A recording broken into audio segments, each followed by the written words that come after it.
Bonjour, alors j'ai décidé pour ce confinement d'essayer de faire chaque jour une petite vidéo d'une petite expérience. On va dire un jour une expérience, un peu comme sur France 2, et un jour un livre à vendre. Et à chaque fois avec du matériel qu'on peut trouver à la maison, sinon ça n'a pas trop de sens. Alors pour cette première expérience, du fil à coudre, une règle, même si c'est pas indispensable, des ciseaux, un dispositif pour suspendre tout ça, et moi je vais prendre mon appareil photo. Alors d'abord, j'ai attaché le fil à coudre au niveau là, de la petite attache d'appareil photo, l'autre extrémité là-haut. Alors j'ai fait un bon double nœud pour pas que ça tombe, enfin, pour pas que ça se détache. Et voilà, on peut constater que le fil à coudre est assez résistant pour soutenir la masse de l'appareil photo. Sauf que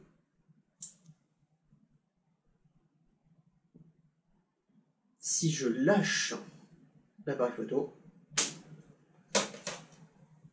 eh ben, le fil à coudre casse. Donc il n'est pas assez résistant pour soutenir la chute de l'appareil photo. Alors du coup, comment faire pour que l'appareil photo ne tombe pas dans le cas d'une chute et qu'on arrive à retenir l'appareil photo? La solution, ça va être de prendre plusieurs longueurs différentes de fil à coudre, de les attacher, et là, les fils à coudre vont casser les uns après les autres jusqu'au moment où on aura assez freiné l'appareil photo, on aura assez desserré l'appareil photo pour que le dernier fil à coudre ne casse pas, qu'il y ait une accélération assez faible pour que le dernier fil à coudre puisse s'étendre élastiquement et ça rond. Alors j'ai fini d'accrocher toutes les petites ficelles, donc j'en ai mis 6, 7 je crois. Et ce qui est important, c'est que elles ont toutes des longueurs sensiblement différentes et toutes plus courtes que celles que j'avais mis au départ. Et donc maintenant, allons-y. Donc la plus courte, elle est ici, donc je relâche à peu près de la même hauteur.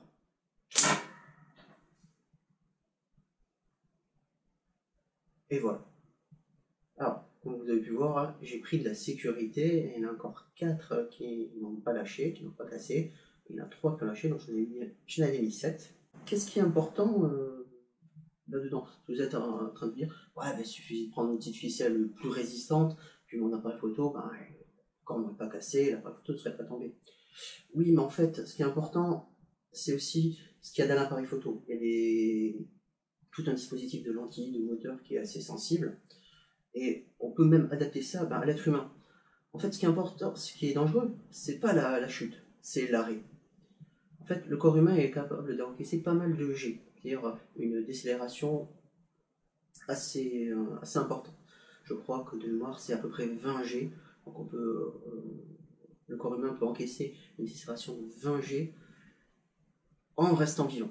D'accord, il y aura des petits dommages en restant vivant. Par contre, il y a une limite, c'est 40 G. D'accord, 40 G, c'est fini. Il y a les organes internes qui ne peuvent pas supporter ça et qui vont exploser un petit peu de puissance et on meurt.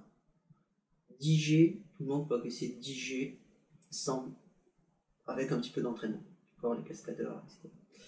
Les parcs d'attraction, ils dépassent jamais les 3 G, voire les 4 G pour les grosses attractions. En général, c'est plus 2 G maximum sur une attraction.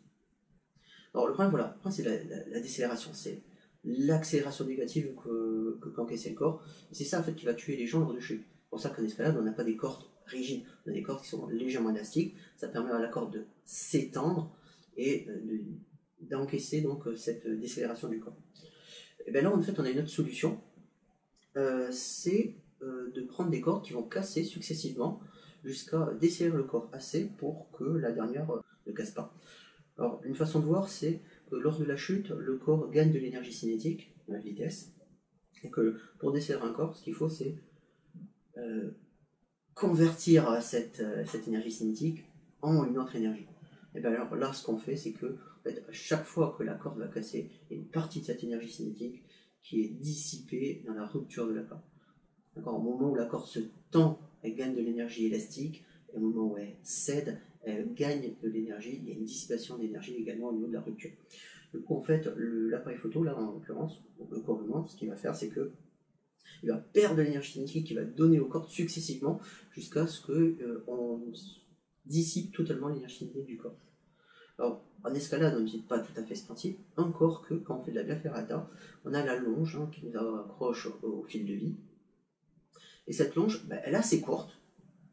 Et en fait, ce qu'il faut comprendre, c'est que le tissu, il est replié sur lui-même, et à chaque fois, il est cousu.